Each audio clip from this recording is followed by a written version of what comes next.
Well, I'd like to welcome everyone to UNI today for the University of Northern Iowa Football Day. I'm Colin McDonough, Assistant AD for Athletic Communications here at UNI. I appreciate everyone making the time to come out today, and thank you ahead of time for coverage of today's events and going forward throughout this season.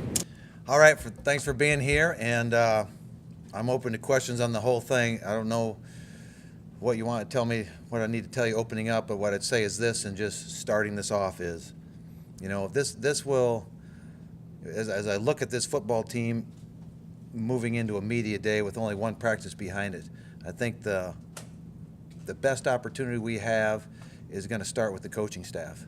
I think the coaching staff has always been the stable part of what we've done over all the years, and when I say that, I'm excited for these guys that we have, because as you get around them today, we just hired Colin Klein recently, and Colin Klein, and when you put Bryce Pop, a Brandon Lynch, a Ryan Mahaffey, you have that type of individual in the whole staff, if I named them all. But what you have is what I look for. Number one is a great teacher and a person that's already won themselves because they've had to work and develop themselves, because this is all about developing young men on the football field and developing young men in life. And the more I've done this, the more I've found out that you get to put together a lot better football team if you can find those staff guys that can recruit and develop those young men in that manner. And then when we hit the football field and add the tenacity of the game, the things that we do here anyway, I think that puts together good football teams year in and year out. So looking forward to them, and of course Colin Klein is, just after one day and being around him, he fits everything we've done with some of these other young coaches, so I think that'll be a very good marriage between he and our quarterback, so looking forward to that. Ryan Mahaffey is the other new member there, and he is a co-offensive coordinator, and what he has done and the experiences he's had, plus his investment in UNI, make him a person I think that will do very well here at the University of Northern Iowa. So looking forward to that. Players to watch, the ones that I would mention here very quickly and let you guys take over. Of course, Aaron Bailey. Aaron Bailey has the skill set and has the experience now that his game could be as good as he develops it too. So what we do in the next 28 practices, what we do this season, he's put the time in. Now he knows what we do, and we know his skill set, and he's came a long way. So looking forward to seeing what he does in his second season here. So he'd be one I would watch. Carter Schultz is the leader on defense, of course, and he's another self-made, self-developed player, Chipola, Iowa. And what he's done and where he's came from is exactly what represents all UNI players that have gone on. He's came in here, he's worked hard his whole career, and because of that, he's getting recognized in a way preseason. Hopefully he'll have the season to be a postseason and play beyond college football. So yet to be seen, but he's on that track because of what he's done the whole time that he's been here. Mark, how much did you accomplish in getting the depth, building depth in the team between spring ball and now? That was the big deal, is building depth. Spring, I told the team the other day, in spring we were so lean. We were lean for two reasons. We were lean because of injuries coming off last season, and we were lean because of size of class that graduated. So those two put together, we were probably running around 60 players or less in through spring and through until we hit the summer. Once we got to the summer, and once we got the freshman class, which is a large class, there's approximately 29 in that class now, give or take, of new players. That's a 30-year football team. So one was to go out and recruit high school players that could play. I didn't want to go the 2-year route if I didn't have to, because I still think why we win here consistently time and time again is because we develop players. And in the same breath, I'd say that you do have to take a few to get quality players immediately to shore up some loose ends. And losing two NFL-type corners hurt. Very seldom do you have one corner go to the NFL, let alone two. And so there's no question that we have to redevelop that group. So there's a lot of freshmen. There's a young man that transferred in from Fresno State, and there's a young man that transferred in from Florida State, and then one from Northern Illinois. So we have some young men that came in with some experience and some maturity to them, and yet we have some young players who came from some great programs that have a lot of confidence, and ultimately it's that confidence is why you play defensive backs. Not so much the experience. You got to have great confidence and great will, because you're out there on an island many times and it doesn't go right all the time, and you have to withstand that and move to the next play. So a lot of the decision in the secondary is where I see the depth, things that we need to really look into. Other than that, I think we shored up our receiver core. We had a lean receiver core last season. I believe we took 5 receivers in this high school class, and I feel very good about them because they all won some type of state championship in their respective states. I believe we have in our state, Jalen Rima was the 100, the 200, the 4x1, and I know he was state champion in those. You have the Minnesota state champion high hurdle, and then you have the Gatorade Player of the Year from the state of Kansas. And so we picked up some speed. We hope that the speed relates to the football speed, and if it does, then we've got size and speed at receiver. Young, but talented. And then the rest that that we should be okay in the rest of them, because we got our offensive line back because of the injuries we had.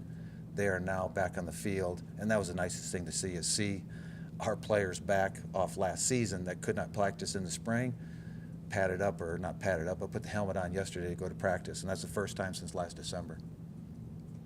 My gut and my first instinct, take the football player.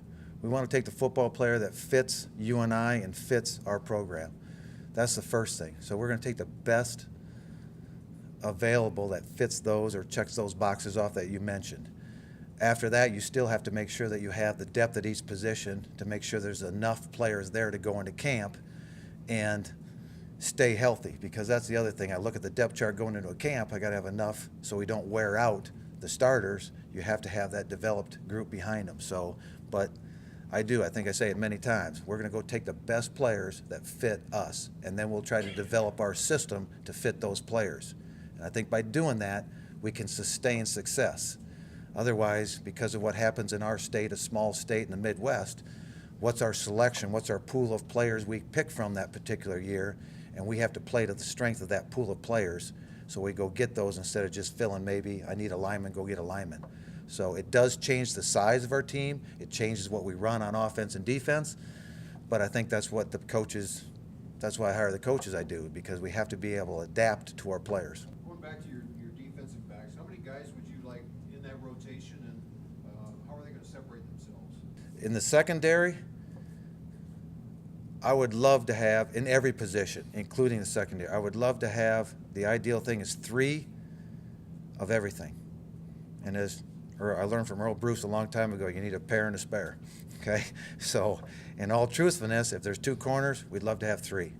If there's 2 safeties, love to have 3. Because if we have that, if an injury occurs, easy answer, next man in. But in the same breath, you can get a lot deeper into your season healthy if you have 3 developed that can go in and play the game, particularly with no huddle offenses and the way the game is today. You definitely need 3D tackles. You definitely need 3D ends. So yes, if we have to, we'll find the top 3 and then work it from there, because it'll be the next man that goes in, the next best available. So, and then you answer, how do you cut through the red tape and become a starter? What I told the team last night is you got to have the who's that play. And the more you have of that, the better off you are. Last night I'm watching the film, and I'm watching it with a group of guys, and the first thing I see is a flash across the screen. I'm watching everything and how it develops and where everybody's lined up at. And then when the play develops, I see a flash across the screen that there's somebody out there moving faster than everybody else. And immediately my first instinct is always just to blurt out, who's that? And then the player will say who it is. So I'm always looking for the who's that play. Because if I'm saying that in a coach's room, if I'm saying that in a player room, that player looks different than everybody else on the football field. And the more times you get a who's that, and then the next thing I look for is who's he going against. You might make a good play on the third team against the third guy, and when we move you up to the second, will you still have a who's that, and can you do it with the ones? Because ultimately that's what you're going to be playing against. So really that's how it's found. And then the flip of that is as I pick special teams, as I go through the board, even if it's a safety, corner, linebacker, can I trust you? I'm a big person about trust. I don't care what it is, whether it's staff or players. If I can trust you on that football field to do your job to the best of your ability, be where you're supposed to be, and that will help us win, because now I can play to that person's ability.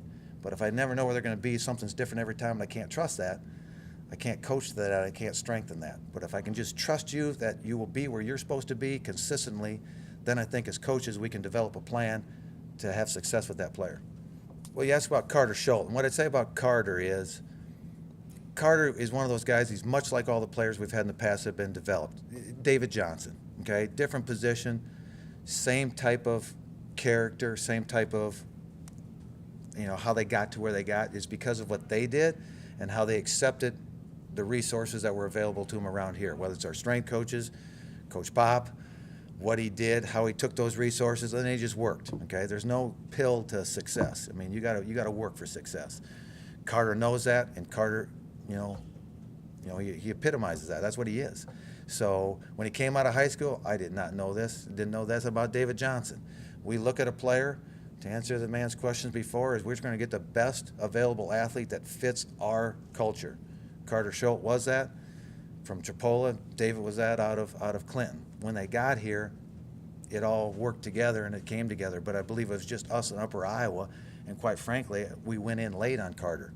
It wasn't like we were recruiting him for a year out. It was one of those last choices. But many times your last choice is your best choice, because that's the one that makes his way and develops himself and takes on all the responsibilities of becoming a great player. I feel a little bit more comfortable right now because Deshaun Dexter he's going to be a 3-year starter now. A.J. Allen he's come around, and he got some playing time at the end of last season in playoff games because of when Deshaun got ejected after the Portland game. So A.J. had to play in the North Dakota State game and got some playing time and really did a nice job in those. So he's been in the big games and he's produced in them. It's just that confidence that he has. He's a very confident man. And then behind him, Blake Thomas. I'm going to throw him in. This is the first time I've mentioned Blake since we recruited him. But Blake came prepared for camp, but he's in his 3rd season, and this is the time that they start to show. And he's starting to look like a linebacker that comes out of Northern Iowa, and yesterday he looked like one that was running like one. So now he just needs to keep being developed because he has 3 years of eligibility left. I go inside linebacker. Jared is doing very well. Okay, he did not play all spring, wasn't around much of the summer, but was the first time that I saw him run with a football helmet on since December was yesterday, and he's looking like he should right now. So I'm pleased to have him back because he's an impact player. At the other linebackers, that's what we'll look for to replace. Ricky Neal is playing inside linebacker right now, and Ricky Neal has the size, speed, and strength to be an excellent inside linebacker. Was a quarterback in high school. But that's exactly what we recruited linebacker, is the best athlete on football teams, and we've made him into a linebacker. And then you have Duncan Furch, who we recruited. He was one of the best running backs in the state of Iowa. He's playing inside linebacker. When we really got good linebackers, they were either quarterbacks or running backs in high school. And then we got to develop that and coach that toughness into them, coach that play into them, because they have the athleticism. They just have to get used to playing, behind that line of scrimmage, close to that line of scrimmage. So those are the ones I throw out there immediately. And plus, we recruited 3 high school guys that I'm really excited about in the future. But they need to grow up, but they got the bodies to grow into. Was that moment on an 8-man film that you're watching? That's a I did not think of that way, but as soon as you mention 8-man and you throw out a couple names, you have Elias Nissen, was 8-man out of Springville. Elias will be our starting tight end. He came out of here, and I didn't know how hard it was for an 8-man guy, but on defense it's really hard because he was confused with 11 guys out there. But great athlete, and now he's in his 3rd year. I mean, he'll be an outstanding tight end. He's a big-time tight end.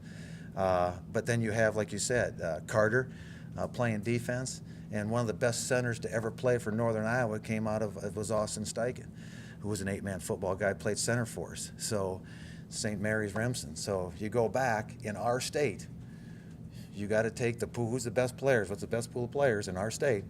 And then go find those guys. Even if it's Minnesota or Wisconsin, there's a lot of people going to 8-man football.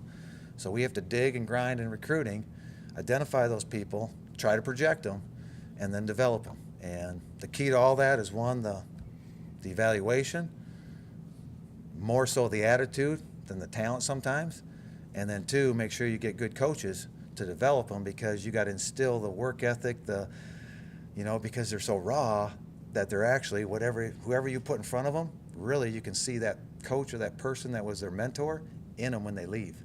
So you can see them develop a little bit different, become that kind of person. So that's why it's so critical to get the right coach when you're recruiting that kind of player who's so raw that you can mold him into whatever you need. Last year spent a lot of time on offense because the defense was sound. The defense had a lot of good players on it, and all you had to do is get them lined up right and let them run. This year, the defense is so raw and so new that I walk in the room that more than half of it'll be the first time they take the field. There was a time in spring ball that there was only one guy that played in a game for us in the starting 11. I think there's 2 or 3 now, so in the room. So it's so raw and so new that we need to prepare them through how we coach them, because we can't test our team on the field. We gotta find out about them by the stress we put them on the field. So we will stress the defense. Offensively, I feel it's the flip side. I think Aaron is very comfortable right now. I think Tyvis is excellent. I think Michael Malloy has really came around. He has shown up and really made himself into a good football player. Tyvis, you asked about Tyvis Smith, right? And Tyvis did. Really, Tyvis started to show up, towards that second half of the season, about the same time Aaron did. And if you look at it, that was game 5, 6, 7. So that was his first year of starting. But he's worked at it for a long time. And we've seen that talent, but I think you see the confidence of his play, where the knowledge, where you can start to see the athlete shine. And that's why I think Tyvis really showed up, and he's going into his senior year. And Tyvis I credit David Johnson for Tyvis Smith just as much as I credit Bill Solomon for Tyvis Smith. Tyvis Smith worked at what he did, but he learned from David. He saw his work ethic, and all you got to do if you want to get Tyvis motivated is say, you remember what David was doing, how he practiced? Okay, and he goes, oh yeah, and he knows exactly. You don't have to tell him you aren't practicing hard. You say, remember David? And he goes, then he goes to another gear for you. He knows what it looks like to be great, and he's just trying to emulate that. That's the key. That's really became the key of our program. I don't know if that's the first phase of our years that we were here, what we did, but now I know the key to our program is what Carter passes down. What David passed down to Tyvis, I hope to see in Tyvis. What Carter passes down to Devonish Reed will make Devonish Reed what he is in years to come. So what he does when we're not around is critical. And to lead off that question and feed off it is how we've developed this, particularly this summer, a little bit different, is we knew we had a lot of young guys coming around. So we let our players, even as early as this summer, start to develop what we call the leadership series, but essentially it's those young men, Carter, Aaron, Tyvis, taking some young man under his wing and trying to teach them how we lift, how we run, our expectation that, there is no quit, and we have to find the quit button so we know how to go past that, because that's the name of this game is you can't find that. I never want to see the ceiling. But when you got Carter and David Johnson and Aaron Bailey, I don't know that any of us has seen the ceiling on those young men, and hopefully they can pass that on. And it's more the attitude, not the plays. I'm not worried about X's and O's. If we can get the attitude, if we can get the effort and the attitude, get our fundamentally sound and know what we do with the feet, with the eyes, then we'll make the plays up, okay? Y'all can be assistant coaches doing X's and O's. The trick of the trade, seriously, after I've seen it so many years, the best teacher, Bryce Pop, teaching pass rush hands, okay, can take a Carter and make him a great player with the talent that he is. A great receiver coach can make a guy that can run fast, jump high, and catch balls into a blocking receiver, which makes him more dangerous if he can do that, because now he's hard to defend. So all those things got to be developed, but it's kind of you need the right puzzle put together to do it, and hopefully we put the pieces together right. Aaron, it was amazing. He stood back in the corner, and what I took from Aaron's talk to him is he was speaking about accountability and so those types of things. But he brought up his experience, and that's when people start to listen, because what did he experience? And he's one of the best right now in our division. And what he's sitting up and he's just speaking off the cuff saying, I came in here and I didn't start. Okay, I had my first 3 games were not fun. They were hard because I didn't know what I was doing. I'm still the same person, but it takes a whole team to be successful and not just one good athlete. So he's explained many things in a little bit of time. He hit on all the bullet points that you bring in 10 guest speakers to tell him. And you sit and listen to that. So yeah, he made a difference that way, because his experience, if you go back on him, Nobody believed in him for the last 3 years, whether it was from his other school or at the beginning of this season. He had all the naysayers out there, but he just put the blinders on and did his job to the best of his ability, and he did it the way he was asked to do it. And by the end of the season, he rushes for 1,500 yards and now projected to do what he had already anticipated doing coming out of high school. How do you feel about the quarterback spot behind Bailey? I feel great about it, honestly, because Eli Dunn's the backup, okay? And Eli is, again, he's in his third season. And if you look at him, he's a big man. When you walk out there, and I'm sure somebody will grab him, he's a big man now. Before, he was a tall, skinny kid. But he's a big man. He knows what we're doing now. He knows he's been stressed. So stress doesn't bother him anymore. Early on, when you're young, you're always stressed, okay? You're just trying to do the best you can. But now he's been through the grind a little bit. He's had failure, and he knows how to respond to it. So now when you bring him into a camp like this, you just keep building him because he's on the rise. And Eli is a very good quarterback with a phenomenal arm, and he's a good player. So, and now he's got quicker reads, comfortable, confident, all those things starting to make him better. He's in his third season, and that's if we do it right, that's when they start to show up. We do have, I feel great, we got Twait back. He put his helmet on the other day. You got the interior line, a couple. Trevor Hansen was hurt before, we got him back. So we're starting to gain those players back. But we did lose to an injury before camp started, Sweeney. Bryce Sweeney. So we've got to, if that's part of this game, so we have to make the adjustments, and it's going to give another guy an opportunity to run with the first team right now. So there's an adjustment to be made there. Tough is tough. Anymore after I've been doing this for so long, and they've stuck so many schedules in front of us here. Tough is tough. When we got here, we're playing okay teams, okay, and we got in our league, and the league is always tough. Now things have changed. It's all who runs the scheduling, and they put this schedule in front of us, okay? There's no sense of me worrying about who we play. I just had to prove it. Tough is tough, whether it's Wisconsin or Iowa, Hawaii and Iowa State, or Eastern Washington and Montana, okay? Quite frankly, the last ones I just said are just as strong on the field and preparing for as Iowa, Wisconsin, because of what they do and the talent they have. Best receiver we'll ever play against is probably number, I think it's 10 from Eastern Washington. Phenomenal player, okay? And he tore up Oregon, and he tore us up in here till he got hurt. So Montana, they're both top 10 teams and the two best in the Big Sky. So tough is tough. I don't want our players to worry about it. The only thing we got to worry about is winning this league, and that's the whole purpose, is win this league. Because what you find out in FCS football, early polls mean nothing. Even stats mean nothing in FCS. They're not comparable. It's not apples to apples. There's some FCS teams that are playing Division II teams, not playing a Division I game, and playing a adequate non-conference schedule. Then you play in our league when 5 of the final 16 teams the last 2 years came out of this league in the playoffs. And then going into the next season, you got the preseason stuff coming back. And then on top of that, you throw in an Iowa State or an Iowa, and we know what that's like. They're good football teams. So it doesn't matter. Iowa State's still a good football team. They play in a great league.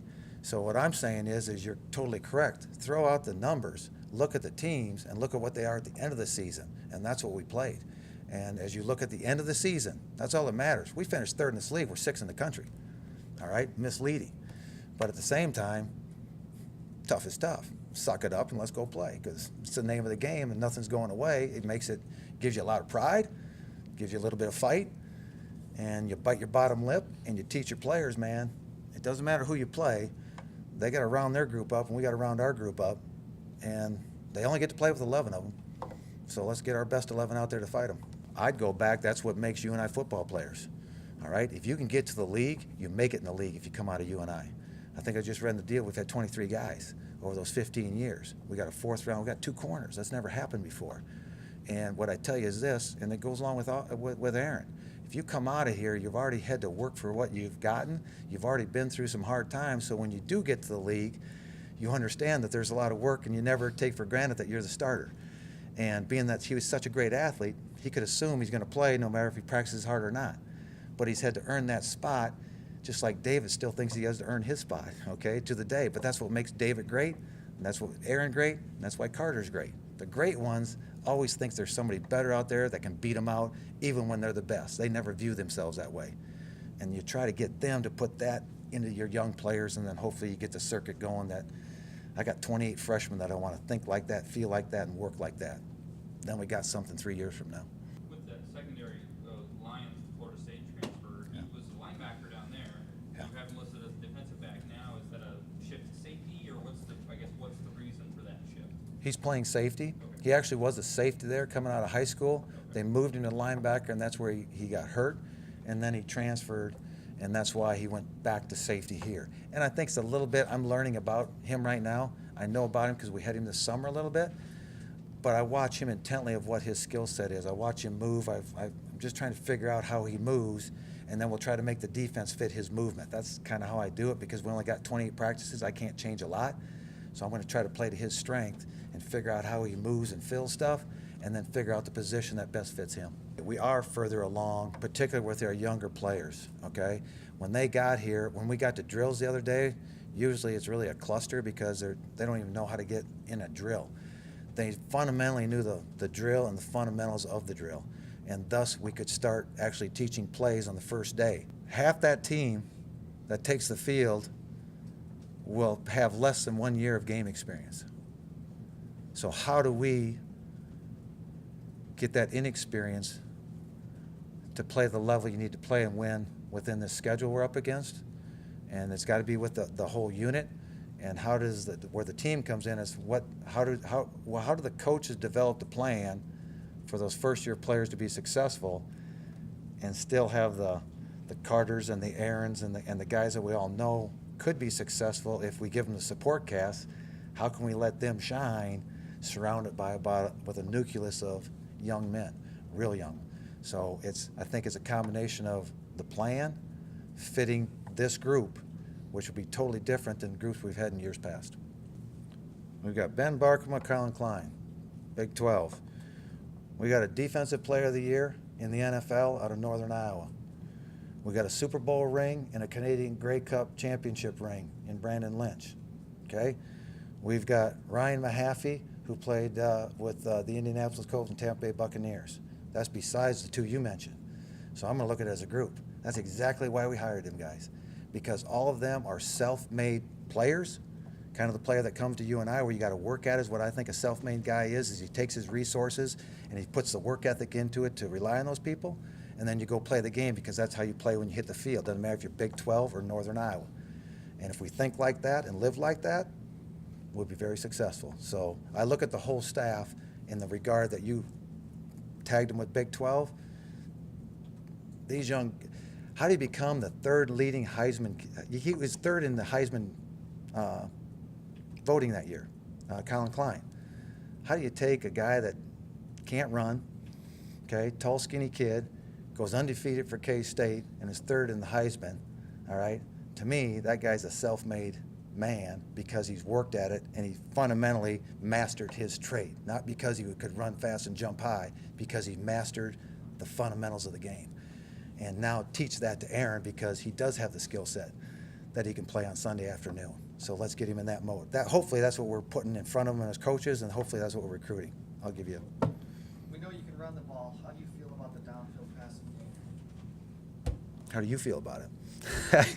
so I feel great about it. Seriously, I felt great about it last year. Okay, and everybody, I just said there's naysayers, and what I tell you is this: you need to have receivers.